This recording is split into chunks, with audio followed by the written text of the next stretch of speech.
ഏതെങ്കിലും കാലത്ത് പാർട്ടി അനുകൂലമായതോ വ്യക്തിപരമായി പ്രതികൂലമായതോ നിങ്ങൾ കൊടുത്തൊരു വാർത്ത, നേതൃത്വത്തെയും പാർട്ടിയും ധിക്കരിച്ച് രാഹുൽ നിയമസഭയിലേക്ക് എന്നാണ് പറഞ്ഞത്. ഏതെങ്കിലും കാലത്ത് പാർട്ടി അനുകൂലമായതോ വ്യക്തിപരമായി പ്രതികൂലമായതോ തീരുമാനമെടുക്കുമ്പോൾ ആ തീരുമാനത്തെ ധിക്കരിക്കുവാനോ ലംഘിക്കുവാനോ ഒരു കാലത്തും കാണാൻ ശ്രമിച്ചു. അവരാരും കാണാൻ സമ്മതിച്ചില്ല.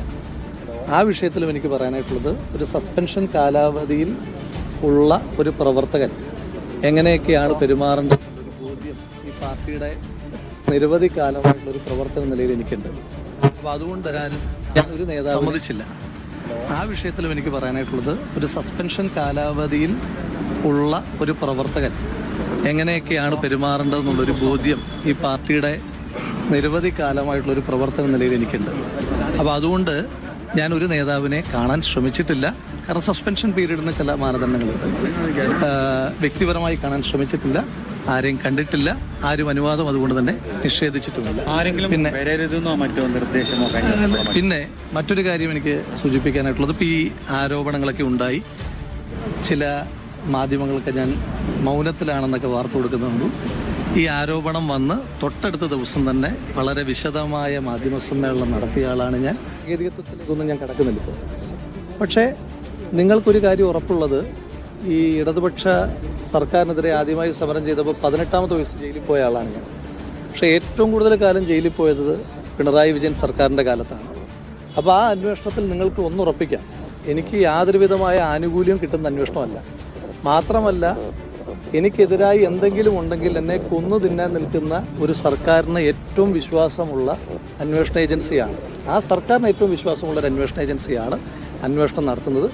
അതുമായി ബന്ധപ്പെട്ട അന്വേഷണങ്ങൾ നടക്കട്ടെ, ആ അന്വേഷണങ്ങൾ പുരോഗമിക്കട്ടെ. അതിൻ്റെ ഓരോ ഘട്ടത്തിലും അതുമായി ബന്ധപ്പെട്ട കാര്യങ്ങൾ വളരെ വിശദമായി തന്നെ നിങ്ങളോടെല്ലാവരോടും വളരെ കൃത്യമായി തന്നെ ഇടയ്ക്കിടയ്ക്ക് സൂചിപ്പിക്കാം. ഒരു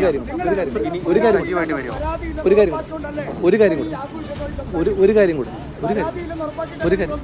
കൂടി.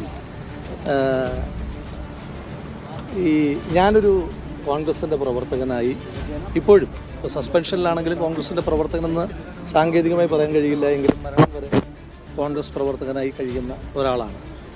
ഈ പാർട്ടിയുമായി ബന്ധപ്പെട്ട് ഏറ്റവും വലിയ ഒരു ക്യാമ്പയിനുമായി ബൂത്തുകളിലേക്ക് ഏറ്റവും സാധാരണക്കാരായ പാർട്ടി പ്രായഭേദമില്ലാതെ കോൺഗ്രസ് പ്രവർത്തകനായി കഴിയുന്ന ഒരാളാണ്.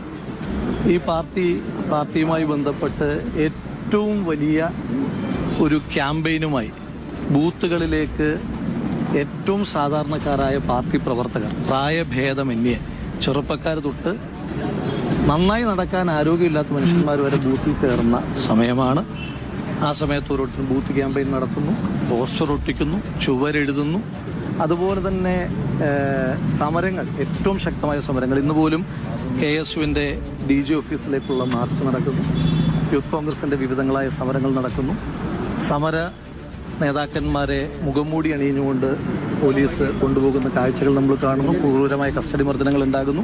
അപ്പോൾ ആ സമയത്തൊക്കെ പ്രസ്ഥാനത്തിൻ്റെ പ്രവർത്തകർ അതിശക്തമായ ഒരു വലിയ പോരാട്ടം ഏറ്റെടുത്തിരിക്കുകയാണ്. അതുപോലെ തന്നെ സൈബർ മേഖലയിലും ഒരു ലൈക്ക് കൊണ്ടെങ്കിലും ഈ പാർട്ടിയുടെ നേതാക്കന്മാരുടെ നിലപാടുകളെ അംഗീകരിക്കുന്ന ലക്ഷോപലക്ഷം മനുഷ്യന്മാർ ലോകത്തിൻ്റെ വിവിധ ഭാഗങ്ങളിലായി പ്രവർത്തിച്ചു കൊണ്ടിരിക്കുകയാണ്. അപ്പോൾ ആ പ്രവർത്തകരോടുള്ള എൻ്റെ മുൻകാലങ്ങളിൽ പദവികളിൽ ഇരിക്കുമ്പോഴും ഞാനങ്ങനെ ഏതെങ്കിലും തരത്തിലുള്ള ആജ്ഞകൾ കൊടുക്കുന്ന ഒരാളല്ല, എന്ന് വെച്ചാൽ ഉത്തരവുകൾ കൊടുക്കുന്ന ഒരാളല്ല. എന്നും പ്രവർത്തകനായിട്ട് തന്നെ പ്രവർത്തിക്കുന്നു. ഇപ്പം എനിക്കൊരു പ്രവർത്തകൻ